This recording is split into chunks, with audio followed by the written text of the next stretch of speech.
അത് അങ്ങനെ രാഹുലിന്റെ ഓഡിയോ ഒന്നും നിങ്ങൾക്ക് എന്താ, നിങ്ങളെന്താ ഫോറൻസിക് വിദഗ്ധനാണോ? ആണോ?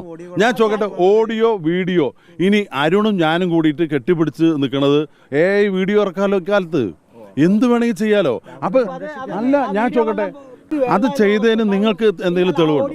ഞാൻ ചോദിക്കട്ടെ, അത് അങ്ങനെ രാഹുലിന്റെ ഓഡിയോ ഒന്നും നിങ്ങൾക്ക് എന്താ, നിങ്ങളെന്താ ഫോറൻസിക് വിദഗ്ധനാണോ? ആണോ?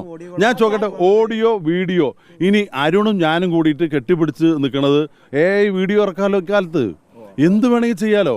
അപ്പൊ അല്ല, ഞാൻ ചോദിക്കട്ടെ, ഒരു വ്യക്തിക്ക് നിയമപരമായിട്ടുള്ള സംരക്ഷണമുണ്ട്. ഞങ്ങൾ സംരക്ഷിക്കേണ്ട കാര്യമില്ല. രാഹുലിനെതിരായിട്ട് അങ്ങനെ ഇത്തരത്തിൽ ഗുരുതരമായ ആരോപണമോ അതല്ലെങ്കിൽ അത് കണ്ടുപിടിച്ചു എന്ന് വെച്ചാൽ ഞങ്ങൾ അങ്ങനെ സംരക്ഷിക്കും. അങ്ങനെ സംരക്ഷിക്കുന്ന പാർട്ടി കേരളത്തിലുള്ള CPM കോൺഗ്രസ് അല്ല. പാർട്ടി ഈ കാര്യങ്ങളെക്കുറിച്ച് വിശദമായി അന്വേഷിക്കും. നിങ്ങളെ പാർട്ടി BJP മാരിയല്ല, അത് CPM ആണ്. കമ്മീഷൻ്റെ ഇടപാടൊക്കെ അവർക്കാണ് അറിയുള്ളൂ. ഞങ്ങളങ്ങനെയല്ല. ഇതിന് അന്വേഷണ സമിതി ഉണ്ടാകും, അന്വേഷിക്കും.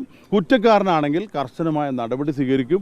കോൺഗ്രസ് എന്ന് പറയുന്നത് നീതിന്യായ വ്യവസ്ഥയ്ക്കും നിയമത്തിനും പൊതുസമൂഹത്തിനും ഒക്കെ വഴങ്ങി ജീവിക്കുന്ന പാർട്ടിയാണ്. അത് ഉൾക്കൊള്ളുന്ന പാർട്ടിയാണ്. അതുകൊണ്ട് തെറ്റായ ഒരു കാര്യത്തെയും പ്രോത്സാഹിപ്പിക്കില്ല.